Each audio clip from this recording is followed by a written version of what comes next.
السلام علیکم ناظرین، آپ دیکھ رہے ہیں الاقصی میڈیا۔ میں ہوں آپ کا میزبان محمد فیضان۔ آج ہمارے ساتھ قاری محمد خبیب محمدی صاحب موجود ہیں۔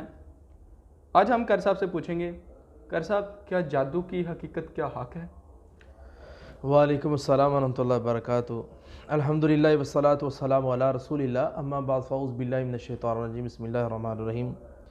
جی محمد فیضان بھائی، آپ نے اپنے اقصی میڈیا پر ہمیں دعوت دی ہے، جی بڑی خوشی ہوئی ہمیں، اور اللہ آپ سے دین کا مزید کام لے، آمین۔ اور آپ کا ذوق، آپ کا شوق ماشاءاللہ بہت اچھا ہے دین کے معاملے کے اندر۔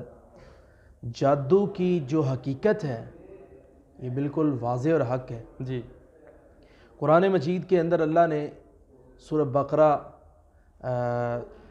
2 نمبر سورت میں اللہ رب العالمین نے اس کا 5-6 آیات کے اندر باقاعدہ واضح اس کی باتیں کی ہیں اللہ نے۔ جی، وَاتَّبَعُوا مَا تَتْلُو الشَّيَاطِينُ عَلَىٰ مُلْكِ سُلَيْمَانَ وَمَا كَفَرَ سُلَيْمَانُ وَلَٰكِنَّ الشَّيَاطِينَ كَفَرُوا يُعَلِّمُونَ النَّاسَ السِّحْرَ۔ سحر کا معنی جادو، یہاں بھی اس کی دلیلیں موجود ہیں۔ جی، اور اسی طرح دنیا کے اندر ایک قیمتی ترین انسان تھے جن کا نام اسمی گرامی جناب محمد رسول اللہ صلی اللہ علیہ وسلم ہے، ان کی ذات پر بھی جادو کیا گیا۔ اللہ کے نبی صلی اللہ علیہ وسلم کی ذات پر جادو کیسے ہوا، جی، کس نے کیا، کہاں کیا گیا، یہ ساری باتیں حدیث میں فیضان بھائی آتی ہیں۔ جی، کہاں ہوا؟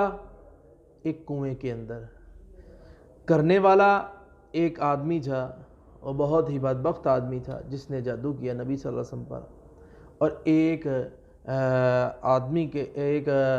انسان کے ذریعے انہوں نے بال منگوائے نبی صلی اللہ علیہ وسلم کے، تو اس پر جادو کیا گیا، اور جادو کر کے انہوں نے دفن کر دیا۔ تو اس کے علاج میں اللہ نے 2 صورتیں نازل کی ہیں، فلق اور ناس۔ سب سے بڑی دلیل ہی یہ ہے، قرآن مجید کا اختتام ہی ان صورتوں پر ہو رہا ہے۔ جی، بالکل۔ اس سے بڑی بھی کوئی فیضان بھائی دلیل ہو سکتی ہے جادو کی حقیقت کے اندر؟ علاج آتا ہی اس وقت ہے جب بیماری ہوتی ہے۔ جی، بالکل۔ بیماری کے بغیر تو علاج تو نہیں آ سکتا نا، علاج آئے گا ہی اس وقت جب بیماری ہوگی۔ بیماری جادو کی تھی، علاج فلق ناس اللہ نے دیا کہ یہ پڑھو، انشاءاللہ تعالی اس کے پڑھنے سے پروردگار عالم صحت دے گا، شفا دے گا۔ جی، بالکل، ماشاءاللہ۔ آپ پوچھ سکتے ہیں کہ پھر نبی صلی اللہ علیہ وسلم کو پتہ کیسے چلا؟ جی، یہی بات ہے کہ اللہ کے رسول صلی اللہ علیہ وسلم کو کیسے محسوس ہوا مجھ پر جادو ہے؟ تو کیا کوئی صحابی عمل تھا جس نے چیک کر کے بتایا؟ اس کی واضح دلیل یہ ہے نبی صلی اللہ علیہ وسلم کی، وہ کیا 2 فرشتے آئے، ایک سر کی طرف کھڑ گیا، ایک پاؤں کی طرف۔ ایک کہنے لگا یہ کون ہے؟ اس نے کہا یہ محمد ہے صلی اللہ علیہ وسلم۔ اس نے پوچھا ان کو کیا ہوا ہے؟ اس نے کہا ان کے اوپر جادو ہے۔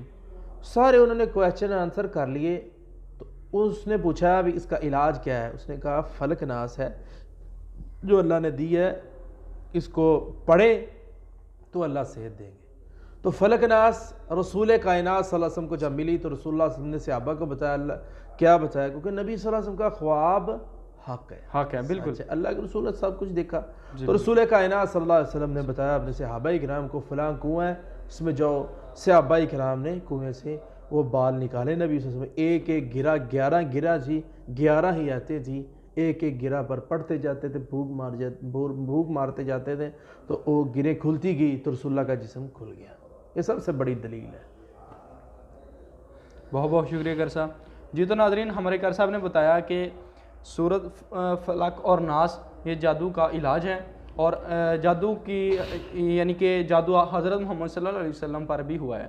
تو اگلے پروگرام کے ساتھ پھر حاضر ہوں گے، تب تک کے لیے ہمیں اجازت دیجیے۔ اللہ حافظ۔